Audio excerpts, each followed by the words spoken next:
Donc nous sommes aujourd'hui mercredi, on est au Shana Rabbah et nous sommes arrivés dans Pezayin de Sanhedrin, Pezayin, et nous restait la dernière ligne de Pei Vav Amud Bet.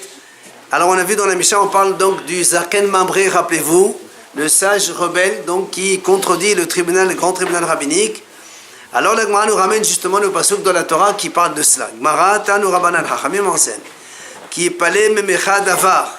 Le pasuk il dit comme ça, si quelque chose donc elle soit cachée de toi, et c'est-à-dire il y a donc discussion entre les Chachamim, eh bien il faut arriver finalement au grand tribunal rabbinique d'Israël qui siège à Yerushalayim au Beit Hamikdash, et lui donc donnera la décision finale pour élucider tous les problèmes. Alors il dit, le pasuk il dit Yipalé c'est-à-dire de là on parle qu'il s'agit d'un sage du tribunal qui contredit le tribunal. Comme on avait vu dans la Mishnah, si c'est un élève, eh bien, et il n'a aucune sanction parce que l'élève n'est pas concerné par ça. Il faut que ce soit donc un sage. Mimmecha, le pasuk qui dit qu'il parlait Mimmecha. Ça dit quoi Mimmecha? C'est Yoetz. Ça dit quoi Yoetz? Le pasuk qui dit comme ça. Bechina omem Mimmecha yese hoshev ala shem ra'a. Yoetz beliyal. Ça veut dire donc, il dit, le pasuk qui dit comme ça, Yoetz, c'est que ça vient du mot Etza. C'est-à-dire donc, si le sage contredit le tribunal dans une question de calendrier, ça fait une des choses pour lesquelles donc il pourra être donc tué s'il désobéit donc au grand tribunal. Dava zohalacha. Le mot dava, la Gemara nous et essaie de développer le pasuk de la Torah. Chaque mot lui donne un sens. Donc Memecha, on a dit, c'est le problème de calendrier. Davar zohalacha, ça veut dire s'il y a une contradiction entre le sage et les autres sur donc une halacha de Moshe Sinai. La mishpat zehadin, donc c'est ça. Donc s'il y a un problème de din, c'est-à-dire il dit Rashi, Xera Shava, qu'il n'est pas d'accord ou donc qu'il désobéit aux ordres donc de grand tribunal.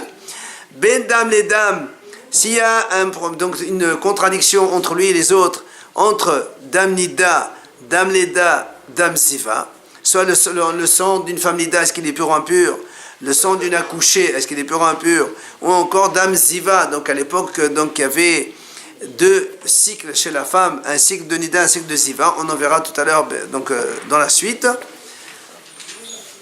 Ben din les din, entre dîner nefashot, dîner mamonot, là aussi, que ce soit dîner nefashot, dîner mamonot, s'il a donc contradiction du sage contre les autres, et donc il sera aussi tué pour ça. Et dîner makot aussi, donc problème de makot. Après le pasuk qui dit ben nera la nera, c'est-à-dire entre des tâches et des tâches. De quoi on parle? Il dit ben nere adam, que ce soit des tâches sur l'homme, nerae batim, des tâches sur les maisons, ou nerae beradim, ou des tâches sur les vêtements. Tout ça, donc, si le sage contredit le tribunal, il sera tué pour ça. Divrei, c'est quoi divrei? Parce qu'il y a le passage qui continue. Divrei rivot b'sha'arecha. C'est quoi divrei? La Gemara dit Elu ha-haramim ve'arachin ve'ekdeshot. Haramim, c'est quand un homme il interdit ses biens. Il dit mes biens sont harem. On verra à qui il faut les donner au Beit Hamikdash ou au Kohanim. Arachin, ça c'est quand un homme il dit j'offre la valeur de telle personne, de quelqu'un, et la Torah l'a donné aussi des fourchettes de valeur. Un garçon ou une fille, après, entre 1 mois et 5 ans, et 20 ans et 60 ans, donc chacun a une valeur différente. Et les hekdesh, tout simplement, quand quelqu'un il sanctifie quelque chose de Beit Hamikdash.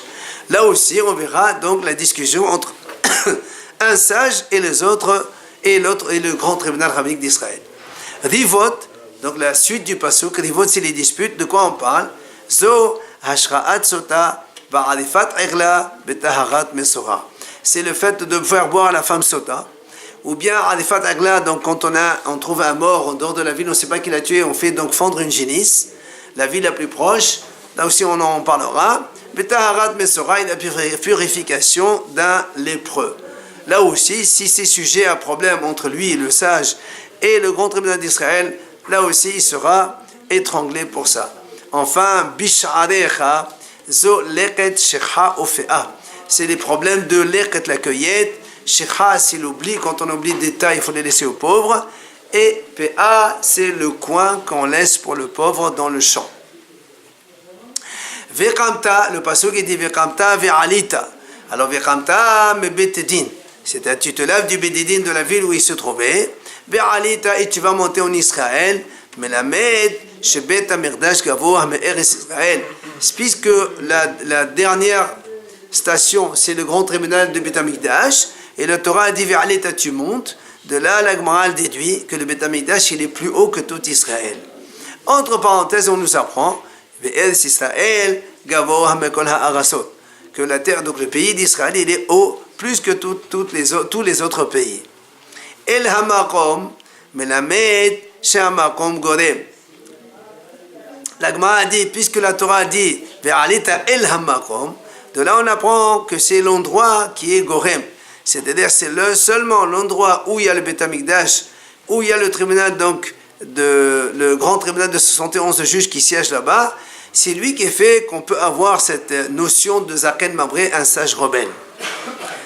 Alors la Gemara, entre parenthèses, elle nous dit Bishlama Bet Amikdash Gavoam Alita. Comme on vient de voir maintenant que le Beth Amikdash il est plus haut que toute la terre d'Israël parce qu'il y a marqué dans le pasuk Ve'alita tu monteras. Donc on monte vers le Beth Amikdash, donc c'est normal que le Beth Amikdash est plus haut.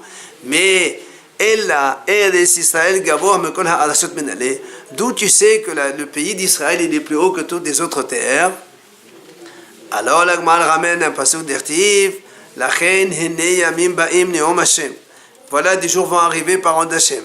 Hay Hashem Hashem Ha'ilat Ben Yisraël Mesmasayim. Donc il dit, on ne dira plus Hashem il a fait monter les Israël de la terre d'Égypte, mais on dira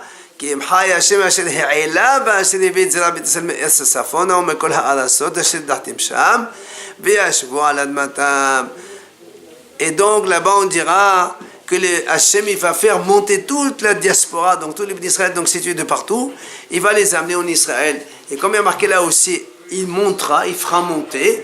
Donc de là on apprend que tous les autres pays ils sont plus bas que le pays d'Israël. Ça peut être spirituel. On ne parle pas de spirituel. Non, mais c'est quand on monte spirituellement. On parle de texte normal. Ce sens c'est simple. Tano Rabbanan, maintenant les Hachamim nous enseignent. Comme on vient de voir maintenant plusieurs sujets sur lesquels un sage rebelle va être donc étranglé s'il contredit le tribunal, alors il dit, Hachamim comme ça, ils disent Zaken Mamre eno hayav ella adava shezdono kadet shkarato hata devde Rabbi Meir. Selon Rabbi Meir, le sujet d'un sage rebelle qu'on va étrangler ne peut avoir lieu que si le sujet de discussion c'est un sujet passible de karet quand c'est volontaire ou hatat quand c'est involontaire. Ça ce sont les paroles de Rabbi Meir.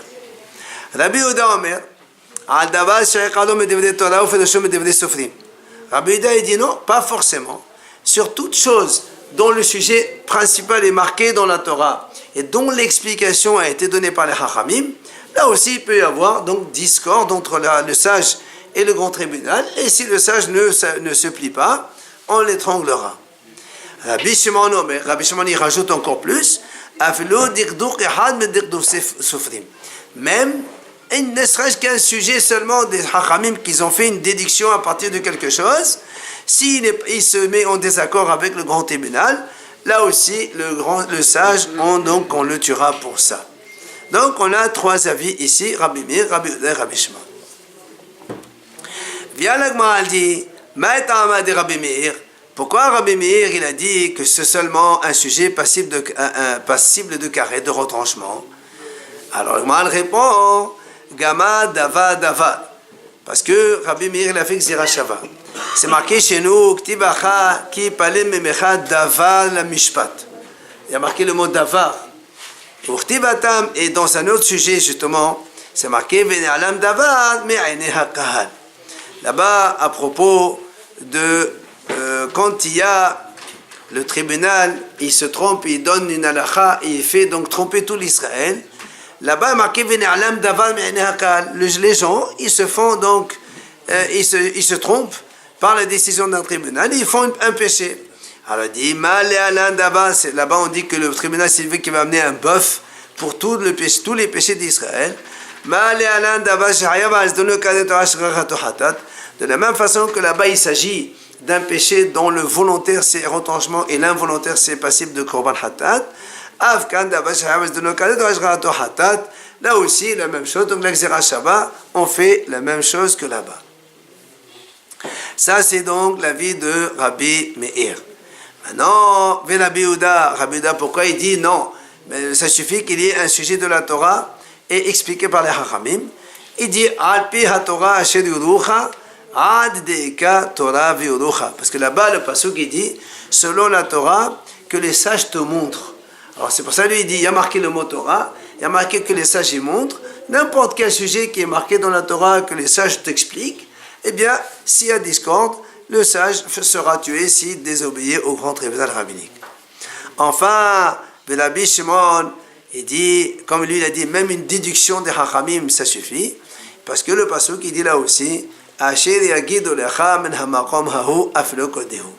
n'importe quelle parole que les Hachamim te montrent, te donnent et t'expliquent de cet endroit-là, c'est-à-dire du tribunal, le grand tribunal d'Israël à Yerushalayim, eh bien, si le sage n'écoute pas, il sera aussi donc soumis à la même peine du Zaken Mamré. Alors la Gemara dit, Amal et Ravuna Barhina le Rava. Ravuna Barhina, il a dit à Rava, Talgemali le Hamatnita alibad Rabbi Meir. Puisque, selon Rabbi Meir, seuls des sujets passibles de karet peuvent donc donner lieu à ce sage rebelle. Alors il dit dans ces cas-là, comment tu peux m'expliquer tout ce qu'on a dit tout à l'heure dans la Braïta? Rappelez-vous, on a expliqué chaque mot. On a dit, donc, les problèmes de calendrier, les problèmes de sang, ceci, cela. Comment on peut arriver à un karet dont c'est tous ces sujets que tu as cités? Alors, Amal et Rava et Rapapa pour Tadgemale. Alors Rabba, il a dit à Rapapa, va lui expliquer. Et on va avoir maintenant l'explication de Rapapa qui va expliquer tous les sujets qu'on a cités dans lesquels on peut trouver karet. Alors il commence. Donc ça on a déjà dit tout à l'heure, il faut que ce soit un sage, parce que si c'est un élève, ça ne marche pas. Maintenant, comme on a dit tout à l'heure, Yoaetz c'est quelqu'un qui fait les calendriers. Et alors, comment on peut se tromper dans un calendrier? La Gemara ramène ici une Mishnah. Il y a la Gemara ramène ici une Mishnah dans laquelle il y a deux Hachamim, Rabbi Yosha et Rabbi Papias. Ils ont été témoignés dans Maseret Eiduyot. Sheme'avrim et Hashana kol Adar. C'est-à-dire que quand on peut rajouter un mois de Hadar supplémentaire, quand on fait Hadar Bet, pendant tout le mois de Hadar premier. C'est-à-dire, même si on a fait Purim, on arrive au 20 Hadar, on peut rajouter un autre Hadar, et on refait un deuxième Purim, et après on rajoute un Pessah. Parce que les Hachamim, ils disent non. Hachamim, ils disent, on ne peut rajouter un deuxième Hadar que jusqu'à Purim. Dès qu'on a fait Purim, on ne peut plus rajouter un deuxième Hadar. Comment tu vas faire? Les gens, ils font un deuxième Purim, c'est pas possible. Et la Gemara dit, ça c'est le mahlok d'entre Hachamim, donc, et Rabbi Yosha et Rabbi Papias. Alors, qu'est-ce qui se passe? Imaginons que le sage rebelle aussi contredit le tribunal à ce sujet-là. On peut arriver à Karet comment? C'est facile.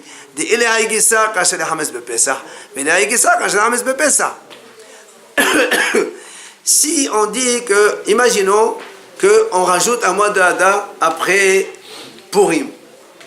Selon les Hachamim, c'est pas valable. Donc, si tu fais Hadar, alors que normalement c'est Nissan, le 15 Nissan, ils vont manger du pain parce qu'eux, ils croient que c'est Purim encore, alors que c'est Pessah. Et celui qui mange Pessah, Hames, c'est Karet. Donc, tu vois bien qu'il y a un problème. Donc, c'est un désaccord qui peut amener un Karet. Et donc le Zaken Mamré peut se trouver dans ce cas-là. Le Grand Madrid qui prend la décision de rajouter un mois.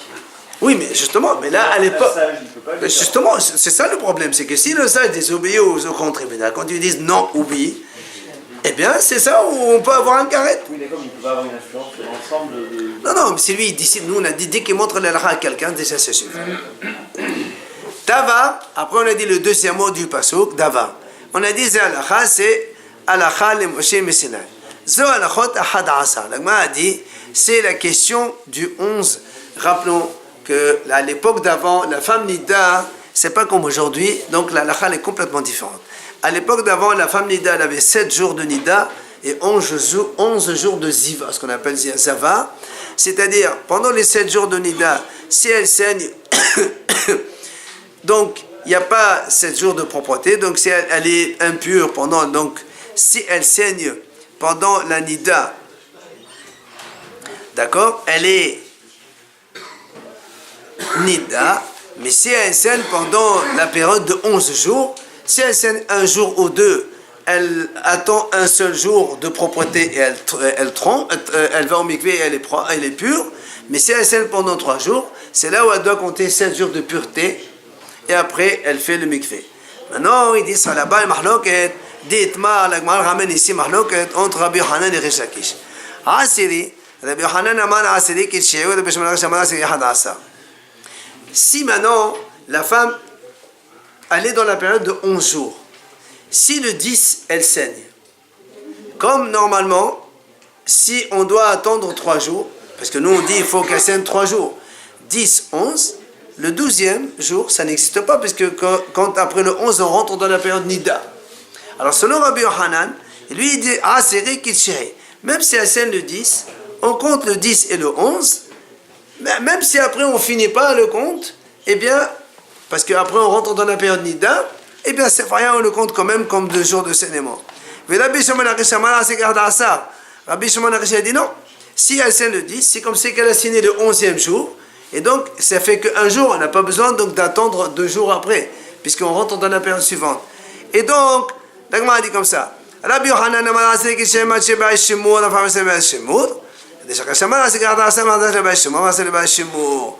selon Rabbi Yochanan, si elle voit le 10e jour, elle doit attendre pour être pure, peut-être qu'elle va signer demain ou après-demain. Alors que selon Rish Lakish, il dit non, puisque le 10 c'est comme le 11, il n'y a pas d'attendre, puisque de toute façon le lendemain elle va passer dans une période Nida, c'est sûr qu'elle ne pourra jamais avoir 3 jours de suite. Donc là aussi, selon qu'elle est pure ou impure, il y a karet, si un homme il va avec une femme Nida, oui ou non, c'est la mahlok d'entre Rabbi Yochanan et Rish Lakish, c'est la même chose que le Zaken avec le grand tribunal. Mishpat, on a dit le Mishpat, c'est Haddin. Rappelez-vous, on a dit Mishpat, c'est Din, c'est-à-dire si il n'est pas d'accord avec le grand tribunal sur une halakha. C'est quoi la Gemara a dit? Din betom anusato. Rappelez-vous, on a dit quand un homme il viole, d'abord dans la Torah c'est marqué qu'un homme il n'a pas le droit d'aller avec sa fille ou bien sa petite fille. Ça c'est marqué dans la Torah. Maintenant, dans la Torah c'est marqué sa fille, c'est-à-dire la fille de sa femme ou la petite fille de sa femme. Mais après on a appris nous précédemment que même la fille de lui-même qui n'est pas la fille de sa femme, c'est aussi assourd. Maintenant, la bitom et anusato, si maintenant ce monsieur il a violé une femme, et de cette femme-là il a eu une fille, mais donc c'est pas mariage, c'est pas sa femme, c'est juste après un viol. Alors quel est le statut de cette fille mais anusato? Alors on m'a dit Amalava, Amal et la Vishar Balavoudimi, Atia henna henna atia zima zima.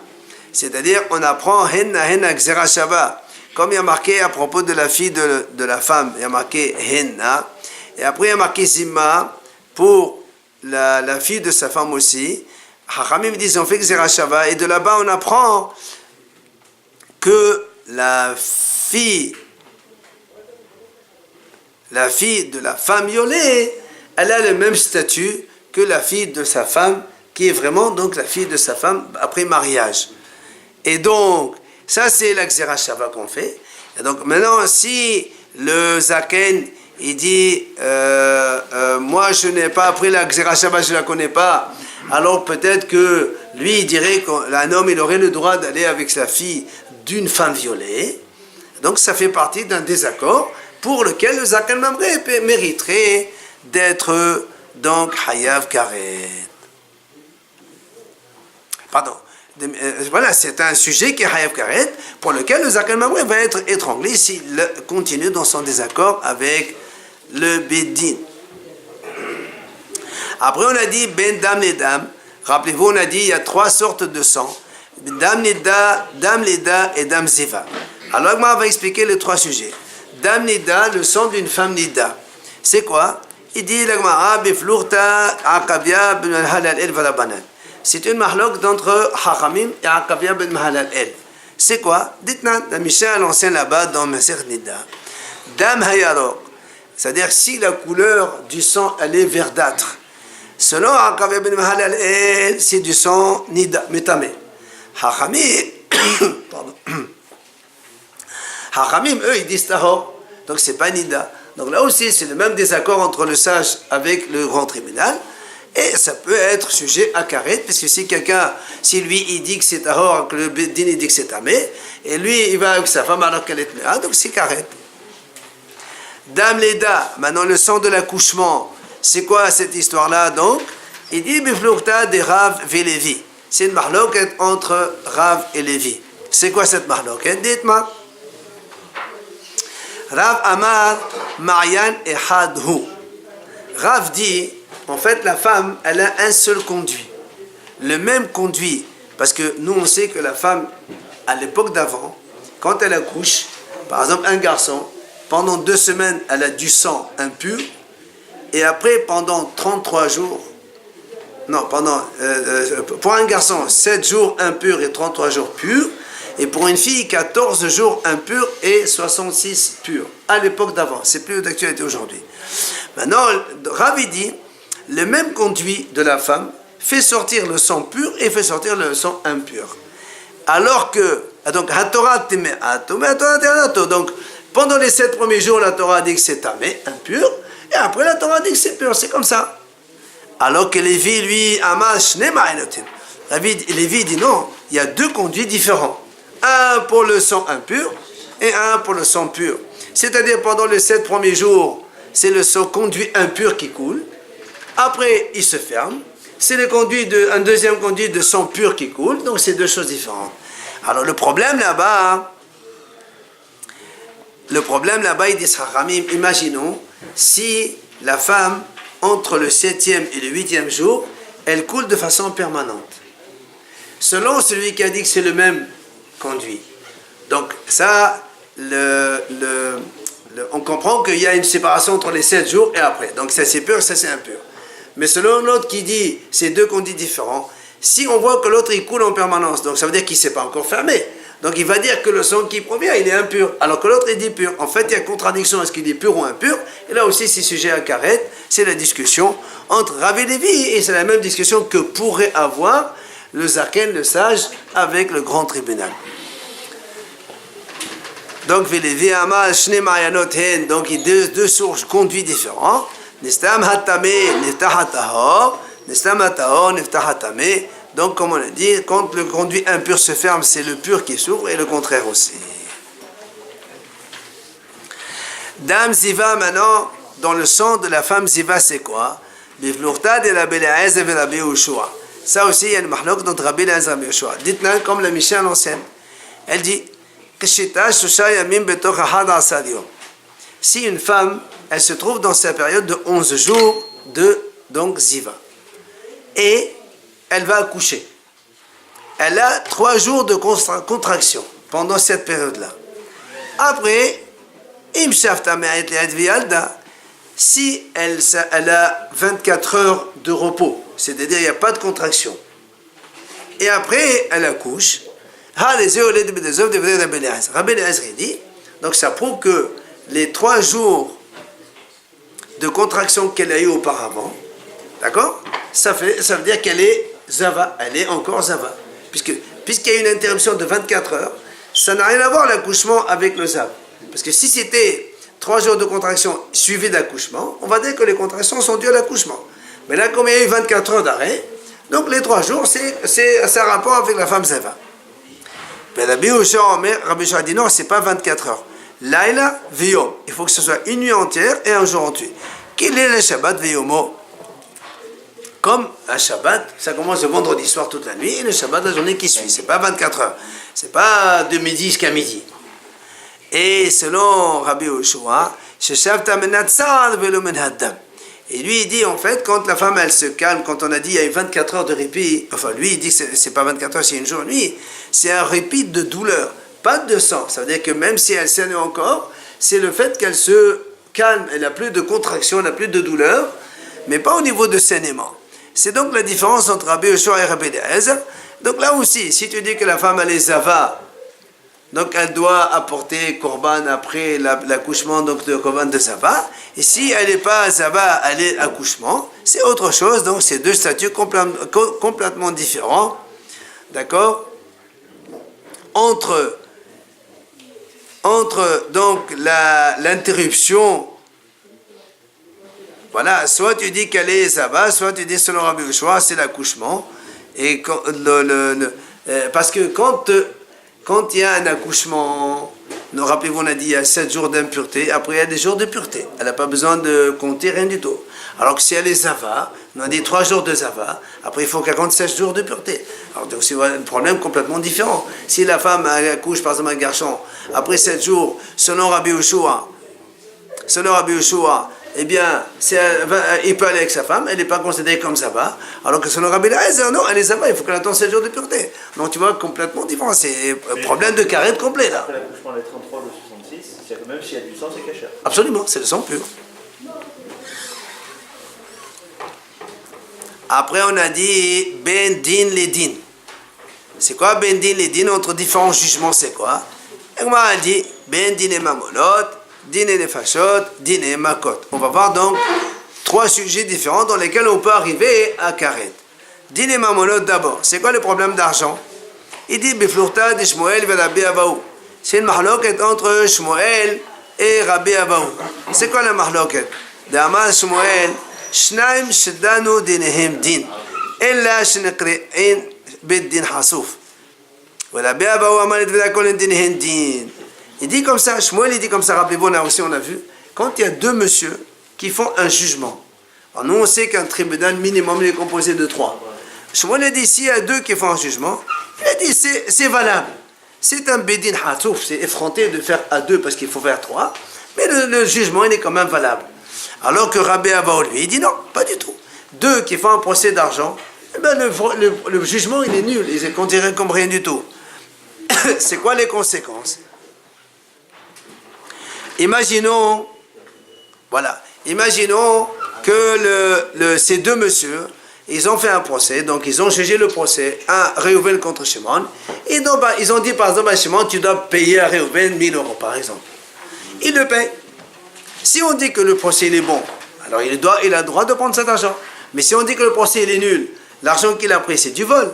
Imaginons que celui-là il va marier avec une femme, avec un argent volé, le Kiddushin ne sont pas valables. Alors la femme, on croit qu'elle est Mekodesh, ne verra pas les Mekodesh. C'est donc toute une histoire de problème de femme après, mariée ou pas mariée. Évidemment, après il y a Karet, si quelqu'un d'autre il prend cette femme-là.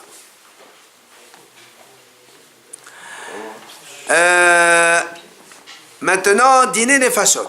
C'est quoi dîner les fachot? Biflorta de Rabbi et Rabbanan. C'est la mahlok entre Rabbi et les Chachamim. C'est quoi la mahlok? Détania. Rabbi Omed venatata nefesh tahat nafesh mamon. Ça c'est à propos de quand il y a la Torah la raconte lorsqu'il y a 2 messieurs qui se disputent, un il veut tuer l'autre et quand il donne un coup, l'autre il s'esquive, ça vient sur une femme enceinte et les bébés ils meurent. La Torah dit si la femme elle meurt, Rabbi dit mammon, c'est l'argent, c'est pas on tue le monsieur. Alors que la Gemara dit mammon ne le nefesh mamash, il y a une mahlok là-bas, Hachamim ils disent non, il faut le tuer parce qu'il a tué quelqu'un. Rabbi dit non, c'est mammon, il faut qu'il paye le prix de la femme qu'il a tuée. Et donc il doit donner l'argent à cette femme-là. La femme est morte. Oui. Non, là on parle de la femme qui est morte. Il faut qu'il paye. Hein? Mais c'est normal, comme tout, dans les experts, ils évaluent. Il y a une perte de quelqu'un, bien sûr. Alors là aussi, si le procès, ils le font et que l'autre il dit il faut payer l'argent au lieu de le tuer, imagine que c'est pas bon l'argent alors que c'est du vol. Et il va donc marier avec une femme. Et la même chose, les conséquences après, est-ce qu'elle est mariée ou pas mariée? Et toute une histoire de Karet qui vient après donc cette histoire-là. Dîner Makot, après on a dit donc problème de Makot, c'est-à-dire 39 coups. Beflurta de Rabbi Ishmael ve Rabbanan. Ça aussi, c'est une mahloket entre Rabbi Ishmael et les Hachamim. C'est quoi cette mahloket? Dites-nous, Makot Bishlosha. Ça, c'est la première Mishnah de Sanhedrin qu'on a vue. Rabbi Ishmael, Amono Be'esem Bishlosha. Hachamim, ils disent dans la Mishnah, quand on veut condamner quelqu'un à 39 coups, est-ce que le tribunal il doit être composé de 3 ou de 23? Alors, Hachamim, ils disent 3. Rabbi Ishmael, il dit non, il faut 23. Alors, c'est quoi la conséquence pratique? Évidemment, si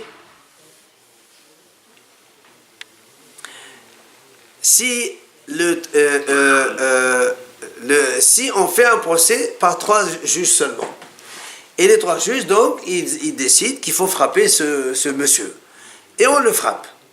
Après, il s'avère qu'on a frappé à tort parce qu'il faut 23.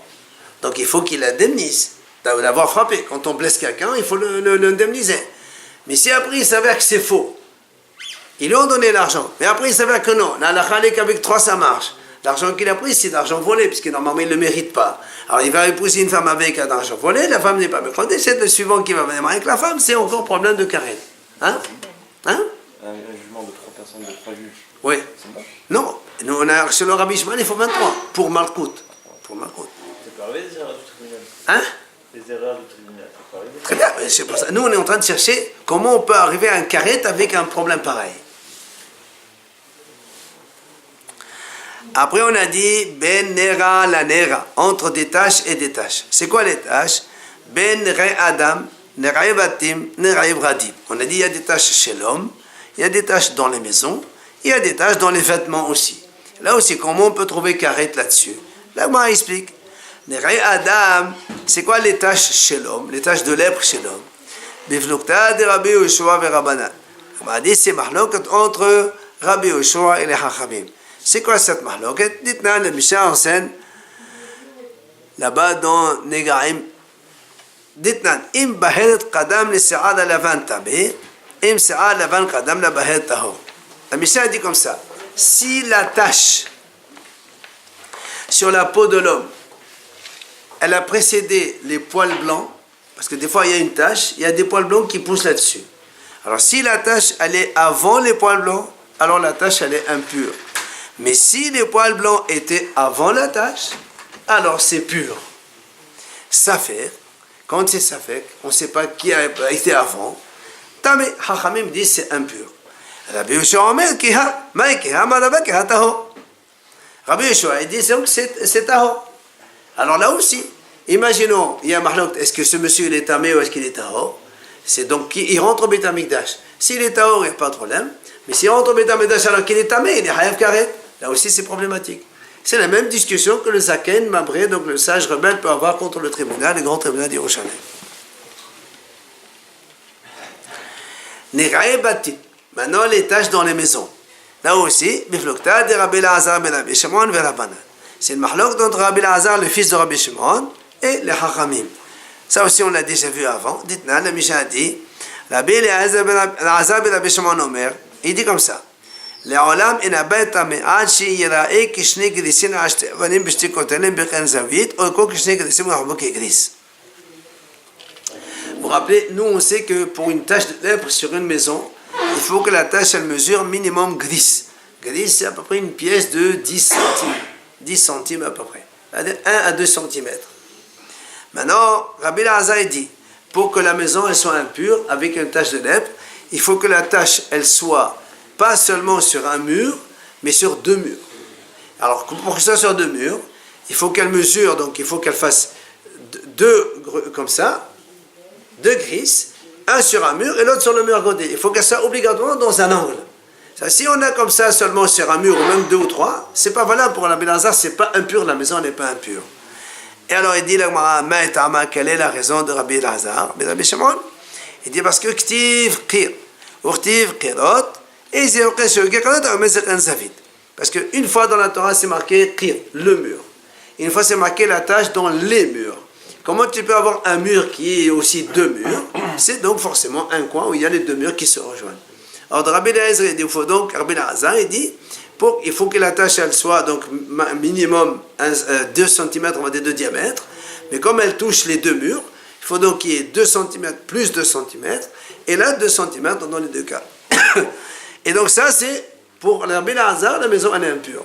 Mais s'il y avait qu'une seule tache sur un mur, selon Rabbi Elazar, c'est pur.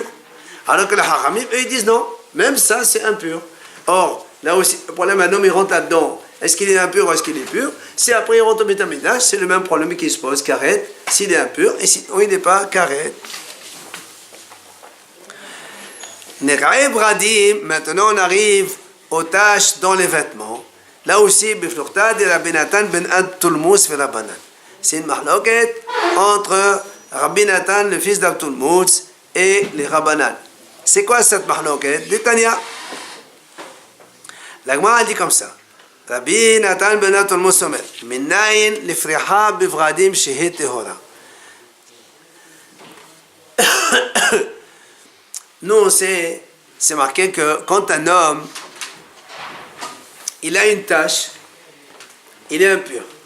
Si maintenant la tache, elle diffuse à tout le corps de l'homme, la Torah a dit, il devient pur.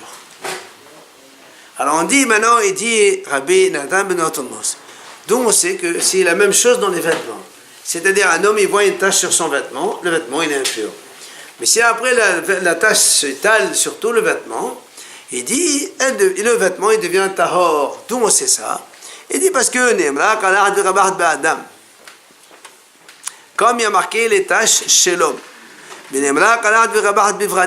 c'est marqué aussi les taches dans les vêtements. De la même façon que chez l'homme, quand ça diffuse de cet état de partout, donc l'homme il devient pur, alors dans les vêtements c'est la même chose, le vêtement il devient pur. Ça c'est la vie de Rabbi Natan. Mais les Hachamim, eux, ils disent non. Les vêtements, c'est pas la même chose.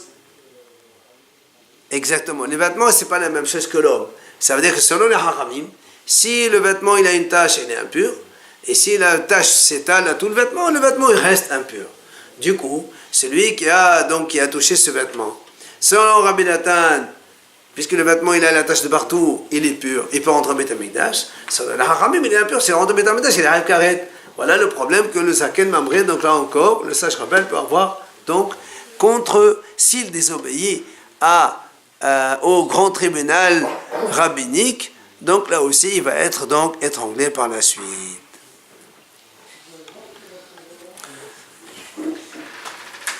On peut continuer